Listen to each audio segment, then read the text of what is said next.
The auction hall reeked of sweat, desperation, and expensive cologne. Beneath the glittering chandeliers, the city's elite sat in velvet chairs, their faces a mixture of boredom and cruel amusement, as they waited for the evening's main attraction. This wasn't an ordinary auction. This was where the powerful came to purchase fighters, gladiators for their private underground matches, men who had nothing left to lose except their lives.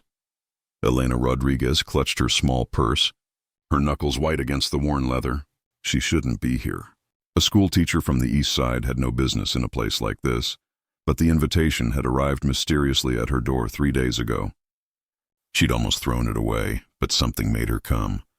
Perhaps it was the same instinct that made her stay after school to tutor the troubled kids, the same impulse that led her to feed the stray cats behind her apartment. She couldn't explain it, but she knew she was meant to be here tonight. Before we continue, if you believe in second chances and the power of one person to change a life, hit that like button and make sure you're subscribed, because stories like this remind us why kindness matters. Now let's see what Elena was about to witness. The auctioneer, a thin man with slicked back hair and a voice like poisoned honey, stepped onto the platform. Ladies and gentlemen, we've saved the best for last. I present to you specimen number 17. They call him Savage. The crowd erupted in excited murmurs. Elena leaned forward, her heart inexplicably racing. 2 guards dragged a man onto the stage. He was massive, easily 6'4", his body covered in scars that told stories of violence and survival. His hands were chained and his head hung low, long dark hair obscuring his face. But it was his eyes that caught Elena's attention when he briefly looked up. They weren't the eyes of a monster. They were the eyes of someone who had forgotten how to hope. Undefeated in 47 matches, the auctioneer continued, circling the chained man like a vulture. Absolutely ruthless, perfect for those seeking entertainment with a guarantee of bloodshed. Bidding starts at 50,000. The crowd came alive. Paddles shot up across the room. Elena watched in horror as the price climbed higher and higher. She saw the faces of the bidders, recognizing several from the news. Business moguls, crime bosses, people who viewed human life as a commodity. The man on stage remained motionless, as if he'd already accepted whatever fate awaited him. Going once at 300,000, the auctioneer announced. Elena didn't think. She stood up, her voice cutting through the room like a knife. Don't hurt him. I'll buy him. The entire hall fell silent. Hundreds of eyes turned to stare at this small woman in a simple dress, standing among wolves in designer suits. The auctioneer laughed, a sharp, mocking sound. Miss, I don't think you understand what you're bidding on. This is Savage. He's killed men with his bare hands. He's an animal, a monster. 350,000, Elena said firmly, though her savings account held barely $5,000. She had no idea how she'd pay, but she couldn't let this continue. A man in the front row turned around, his face red with anger. You're wasting our time, sweetheart. Go back to wherever you came from. Call him Savage all you want, Elena said, her voice stronger now, carrying across the silent room. I see a man worth saving. For the first time, the chained man raised his head completely. His eyes met hers and something flickered in their depths. Confusion, perhaps, or the faintest spark of something long extinguished. The bidding war that followed was brief but intense. Elena kept raising her paddle, her voice never wavering, even as the numbers climbed into realms of impossibility. The other bidders grew frustrated, then curious. Who was this woman?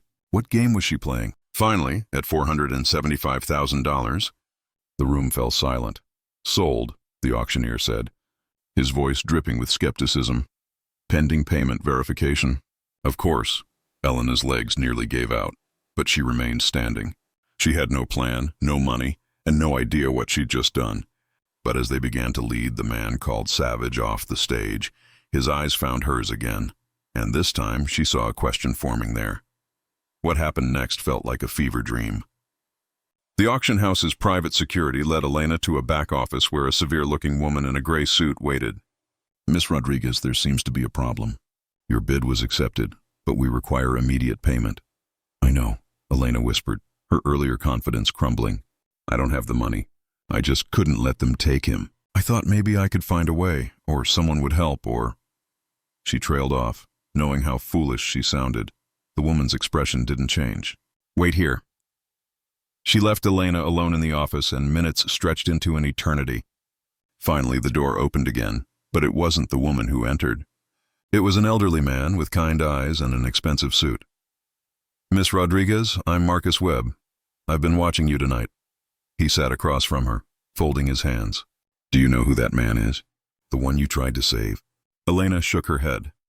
5 years ago, he was Dr. James Morrison, a veteran and a surgeon who volunteered in war zones. He saved hundreds of lives. Then he lost his family in an accident, lost himself to grief and rage, and ended up here, fighting because he stopped caring whether he lived or died. Marcus paused, his eyes glistening. "He saved my daughter's life in Syria. I've been searching for him for 2 years. I came here tonight hoping to buy his freedom, but I wanted to see who else would bid. I needed to know if anyone else could see past the monster they created." Elena's hand flew to her mouth. "Then you can save him." "No, Miss Rodriguez. We can save him. Your bid stands. I'll provide the payment, but the contract will be in your name. He needs someone who sees him the way you do, someone who doesn't know his past but chose him anyway." Marcus smiled. Sometimes fate works in mysterious ways. If this story is touching your heart, drop a comment below telling us about a time someone showed you unexpected kindness, or when you chose to believe in someone others had given up on. Your story might inspire someone watching right now. 30 minutes later, Elena stood in the auction house's delivery bay as they brought James Morrison out. His chains were removed, but he stood frozen, not understanding what was happening. She approached slowly, carefully, the way she would with a wounded animal. "You're free," she said softly. "No one owns you. No one will hurt you. You can choose what happens next." James stared at her, this stranger who had somehow changed everything. "Why?" His voice was rough from disuse. "Because everyone deserves a second chance," Elena replied.